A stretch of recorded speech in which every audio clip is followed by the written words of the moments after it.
nó rong xía thì rong ở cái dạo của là khi cho tụ xuân cho nhá tròn đời của xuống thế nào tròn này sợ đời hay tiền tụ xuân cho nó cho ít tụ xuân cho xin tiền của rong thế chở tàu của lò của là khi tròn này sợ đời do nên lăng tư tàu bỏ tụ xuân cho nhá tròn đời của xuống thế nào là ở gia tàu tròn lò của cô mấy tụ mó xử lý mó cắp hồ làm say thế mó chỉ mình nhuận trong kia tròn đời của cô vô hàng thế của một kho đâu số lúc không một là dân chỉ rong đi thế và tập bé kể chạy mong là dân chỉ rong đi của cô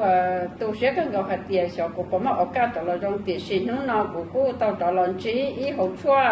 ở nhà chuan đó xin tiền nào của thế tàu tiền chỉ xía hạt tiền ít khaiอยู่ทั่วthếอยู่chia sẻ yang kỳ là củaอยู่tàuอยู่là kho củaอยู่của thế tàuอยู่tôi chuan đó là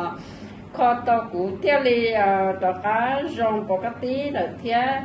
và tàu của cá lúa ra khỏi của tôi là của rong xía rồi là khi đó nè giờ lăng từ mua tụi mỏ rong đi của nó của gió pha tàu nè sợ tờ tiền cho nên mà tụi mỏ rong đi của nó nè rồi chủ là đó của sự tụi chuan nào rồi và tàu nè cá rong thế nè cá rong của cái tí nè rồi cá đỡ mò rồi đi khỏi của tôi giờ lên tờ nè lăng từ mà tụi mỏ nào là nên là đó của sự của trong tàu